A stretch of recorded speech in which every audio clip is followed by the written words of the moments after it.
Hello, everybody. Hope you all are doing well. Welcome back to the Great Ace Attorney Chronicles. Let's continue where we left off to a very constipated looking Soseki. Not again! Not again! Not again! Not again!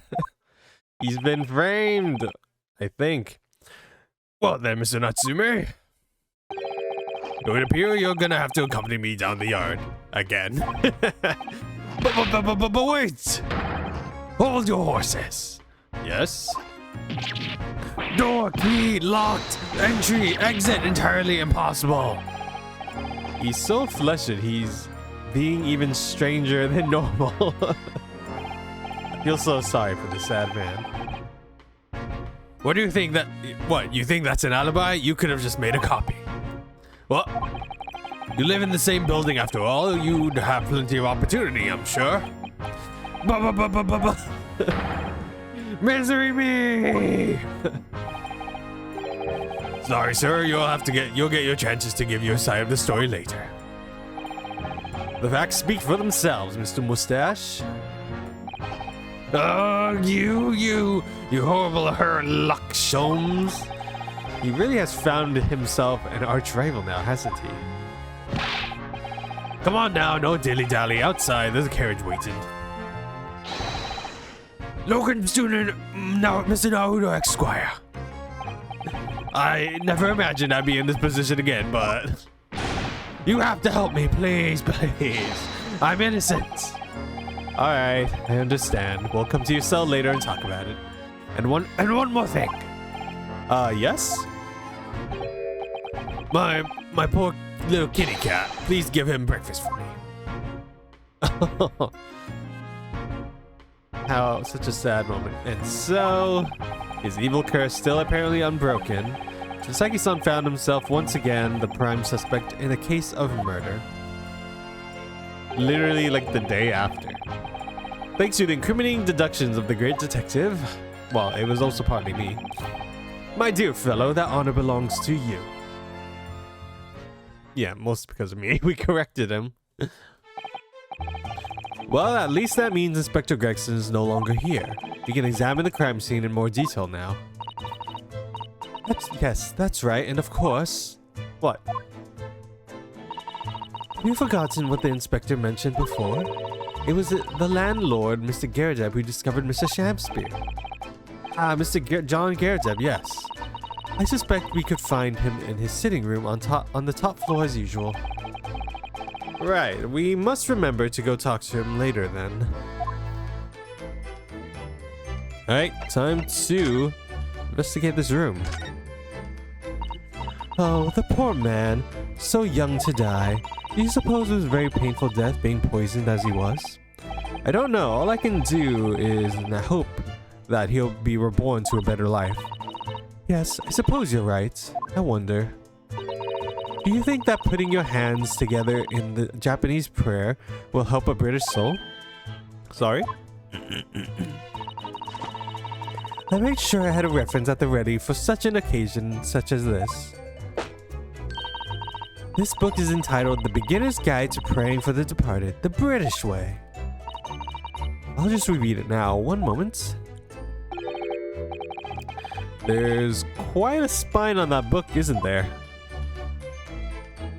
Yeah, that is the thick book that she has it all referenced. And here we have another disproportionately large machine. This looks like a meter of some kind. Ah, this is a gas meter, I think. It seems that in this district, residents pay for gas as they use it with coin. I see, yes. I see, yes. Now that you pointed it out, I can see that there's just a slot here that looks like it would take a coin. So you mean if you put a coin in here... That's right, you would buy you about 2 hours of gas for lighting and heating. So if you were a poor person with no money, you'd have to sleep in the freezing cold.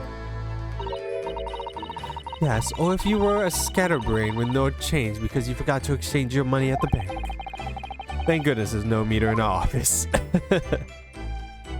I mean, I guess you pay what you use. As we've seen from the outside, the window is completely bricked up. A vestige of the former window tax that Britons had to pay. What a strange things they use to tax in Great Britain. Very strange. I mean, making people pay for the number of windows they had in a property, it's extraordinary. It's heartbreaking to think of the poor having to block up the window just to avoid an unaffordable tax. Oh. What is it, Mr. Sato? If you look closely, a number of bricks are loose.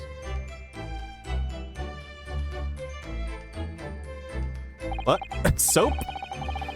Oh yes, it looks as though an amateur has broken out a few of them just here.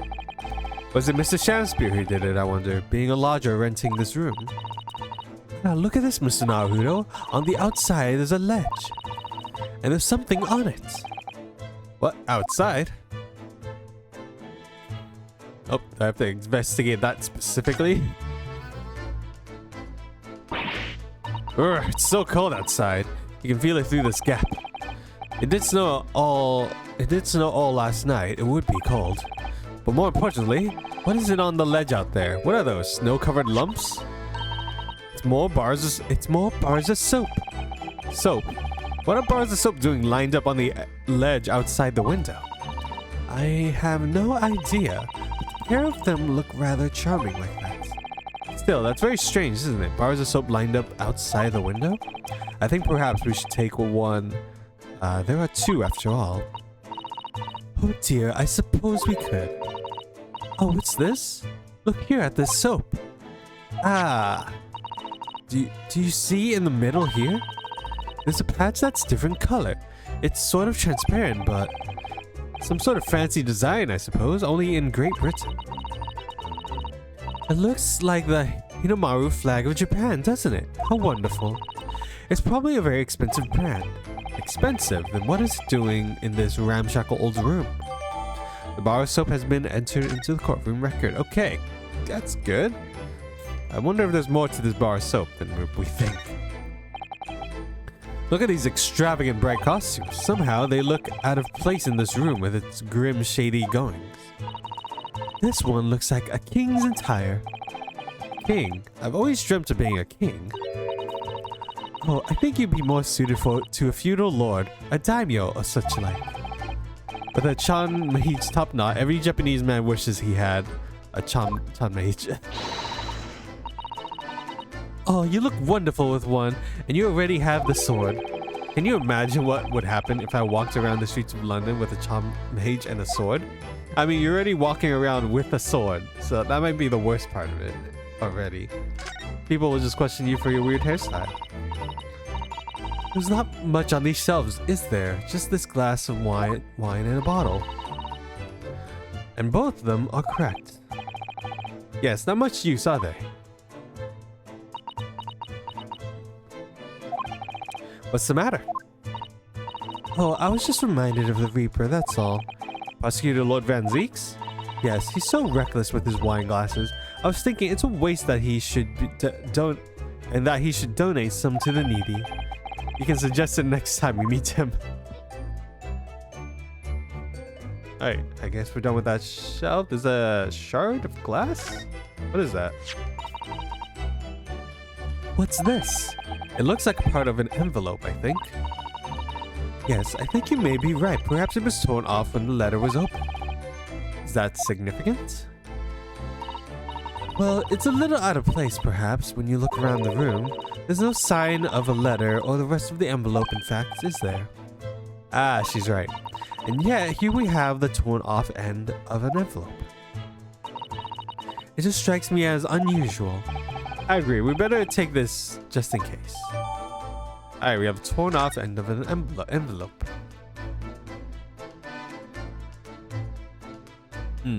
Is that all on this side of the room? What's this? This is a gas wall light, isn't it? It must be connected to the gas pipe in the wall. Gas lights, a gas stove, then it really is a city of gas. But now that I think about it, Mr. and Mrs. Garrett had an open fire on the top floor, didn't they? Oh yes, you're right. I don't recall seeing a gas stove up there. Well, I much prefer a real fire anyway. It's so much cozier. Oh well, that was very irrelevant. Anything else that I can discern? I guess we're gonna look at the main stage here.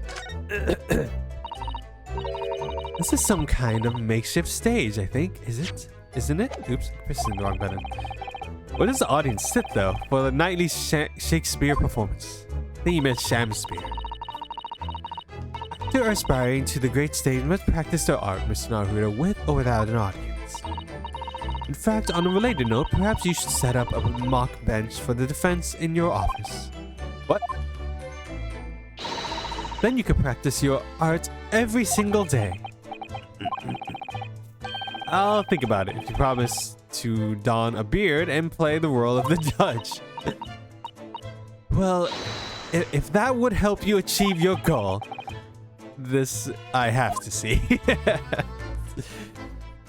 Alright, it doesn't seem like there's anything else in this room, so I think this will be our time to move over to Mr. Garrett.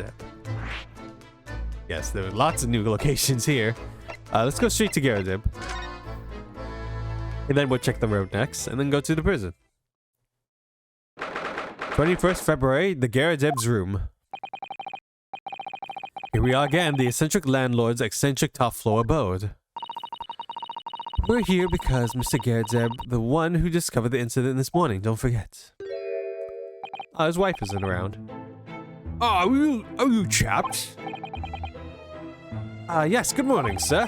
Thank you for your cooperation in the court yesterday. It was quite a trial. Oh yeah, that's right, it was just yesterday. As much for Mr. Garrett as anyone, really. Came straight back here after all that business at the valley yesterday. Didn't expect to wake up to more bally nonsense this morning. I wonder if you wouldn't mind telling us exactly what happened, Mr. Garrett. Yes, I suppose you'd like to know all about the dead loss of an actor chap in the ground floor now. Those were exactly Inspector Gregson's words, weren't they?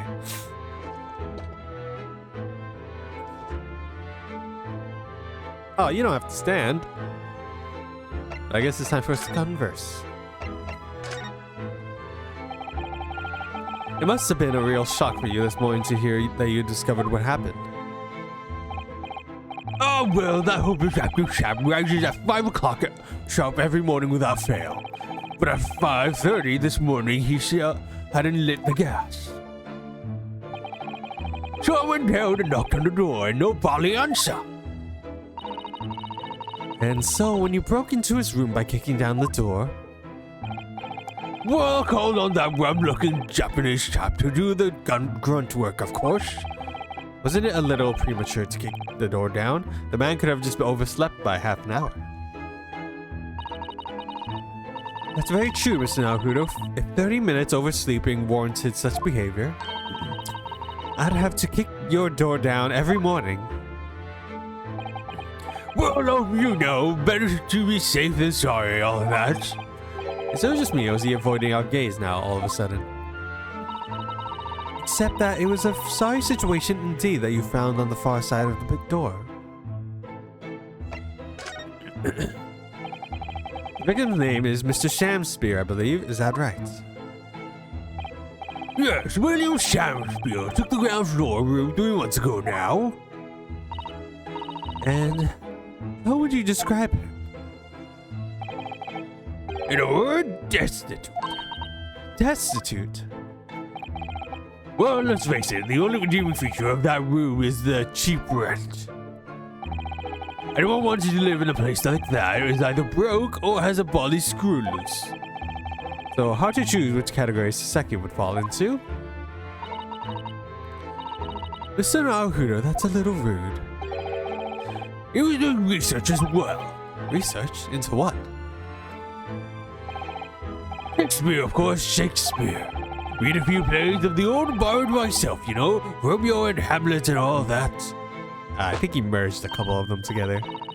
Yes, William Shakespeare is England's most highly regarded classical playwright and author.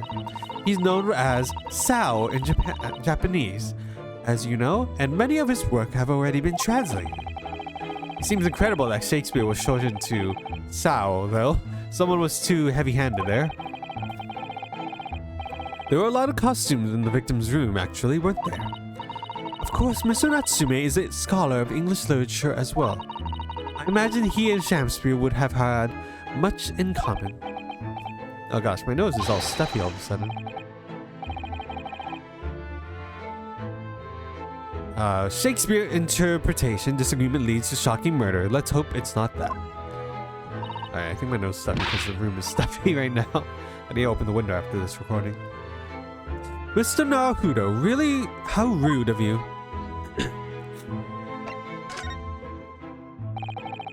After Mr. Natsume's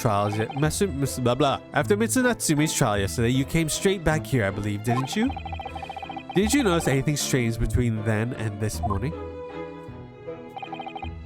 Oh no, it must have been about 6 in the evening by the time I got home. Snow was coming down rather heavily as I remember, and it was completely dark already. That fellow Dr. Sharp out there was out at the time. Mr. Garrett noticed there was no light from his room or something, I suppose. Couldn't summon the energy for anything much, so I just sat in front of the fire up here. It was after 8 before Shamsu got back, and the chap was up until past 1 in the morning, I'll have you know. Suppose he met his end sometime after that. I was sleeping by then, so I'm rather in the dark there. Well, thank you. It was very illuminating. Oh, what if he met his end very early in the morning, and then the person turned on the gas to warm him up? So it seems like he died recently. Is everything okay, Mrs. Sato? Well, I was just thinking it's a little strange, that's all. Mr. Garrett, you were up in your room all evening, if I understood correctly? Not a big fan of stairs, not with a blasted leg. Then, how is it that you seem to know the precise movements of your tenants on the ground floor, I mean? Oh! That's a very good point. I can't imagine that you could hear noises from the ground floor all the way up here. Does this old man like to spy on his tenants? Is that it? I say, I know what you're thinking, and that's a body outrage. I'm ex-military, don't you know? I don't go around spying on my tenants. Why would I? Then how did you know, Mr. Garrett? It's the gas, woman. The gas tells me everything. The gas? Oh, I guess he gets to see where the record is for it. What on earth do you mean, sir? How can the gas tell you anything, let alone everything? Well, as you're probably aware, the gas is supplied to the buildings by pipes. Yes, I'd more or less worked that out. Every room in the building is connected by a single pipe to the gas main outside. And the gas company supplies gas to properties via the main. Yes, I understand that too. Let me see if I can explain. Let's say I was to light the gas lamps up here. What do you suppose would happen? Well, obviously the room would get brighter. Exactly, but at the same time, the lights in all the other rooms in the house would dim for a moment. What? They dim? Why? Perhaps it's because when you use a gas lamp, it briefly uses more gas than usual, and that reduces the amount of gas in the pipes from the other lamps that are connected to it. That may explain why the other lamps dim momentarily, wouldn't it? Yes, of course, because everything's connected to a single supply pipe.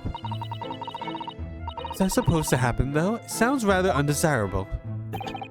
Jolly good point. Fact is, the gas company's pipes in these parts are pretty hopeless, long worn out. It barely got any gas in them to start with. Opposite's also true, of course. Extinguish the lamps up here and they glow brighter in the rest of the house. Ah, right, I see. So by watching the flickering of the lamps in one room, you can determine what's happening elsewhere. You've got it. Oh, of course, because when people come back home in the evening and before they go to sleep at night, what they're guaranteed to do is either light or put the lamps and fires. Clever. Point out of fact, the room on the ground floor and the one above is slightly different amounts of gas. But watching the lights in here closely, I can work out almost exactly what's going on in the whole house. Gosh, that's fascinating, Mr. Garrett. They're absolutely fascinating. Oh, well, nothing to it, really. Now, I can't really see what that it's going to help us with the case either. What I'd like to know is why Mr. Garrett was so interested in what his tenants are up to in the first place. I feel like there's more to it than idle curiosity. Huh. Can we look around the room? Is there anything for us to look around? Let's see. Did they ever fix the... Nope, they still haven't fixed that. We know what that screen is hiding now. The aftermath of the fiery altercations the other day. So I suppose I'll be able to clear that mess for some time now. Oh dear, this must be a very difficult situation for you. Oh, say, people talk about the twist of fate, whatnot. But this is a twist and a half. Rats show all around. He's clearly struggling with everything that's happened. That's an impressive collection of cakes on that fancy silver cake stand there. I feel that it was full of cakes when we first investigated in here as well. Yes, quite right. Haven't touched these since. Haven't done much at all, really, since it all happened. Time's understood still for me, you know? Oh, time has stood still. Now that's an interesting phrase. I might be able to use that excuse when I'm next supposed to be tidying the office. You could just tidy up, Mr. Naruto. How does she like read my mind? These shelves look like they've been completely torn apart by a wild beast. Reminds me of the Battle of Might One, don't you know? Ah, the experience of a seasoned veteran. Enemy had us surrounded on all sides. We really thought we were done for, the whole Barley Company. We were taking a real pounding from the cannons, so all we could do was run for our lives. Oh, I thought that story was going in a different direction, actually. Well, the whole experience taught me one thing, I can tell you. When you're done for, you're really done for. That's not what a lawyer who often finds himself under fire wants to hear. There's a good view over the wintry far east from up there. It's an impressively graced scene. There's really nothing comparable to Japan. And down below, Briar Road, partly blanketed in snow. And the pavement where poor Mrs. Green was struck in the back by the knife. Think about it. This is the only room in this building that actually has a window to the outside. Sometimes Great Britain really does like this strange land, doesn't it? I suppose all foreign cultures seem strange at first. Imagine how an Englishman would feel on arriving in Japan seeing people with top-notch top-knot. Well, that's a good point. Let's see. Still got his little, like, award. Good to see Mr. Garrett's Medal of Honor still proudly displayed on the wall. The inscription reads for distinguished participation, if I remember. Yes, I remember because I remember thinking even if I might stand a chance of picking up honors like that. Wouldn't know it to look at me now, perhaps, but I had my devil-may-care days, you know. Devil-may-care? What did you get up to? Well, on the past now, of course, and best left there. Best not? I want to know now. Ooh, man. Alright, let's see. I guess there's not really anything else that we should be looking at. Maybe these books. Let me see. Oh, a copy of Rand's magazine. The Adventures of Sherlock Holmes is being read all over London. Isn't it wonderful? Why is the magazine a book? Naturally, one asks himself if such a singular detective could really exist. But having met that chap, it's undeniable. He is most certainly singular. Singularly dangerous. That's genuine public opinion for you, Mr. Sazo. Perhaps it should be reflected in the stories. Make no mistake, Mr. Naruto, I intend to snuff out the sort of public opinion we just heard personally. I'm starting to see where Mr. Sholm's untainted reputation comes from now. Alright, well, I think we're going to go over to Briar Road next, but we're going to stop this part here. So, thank you all so much for watching. Remember to like, comment, share, subscribe, and until then, I will see you all later. Goodbye.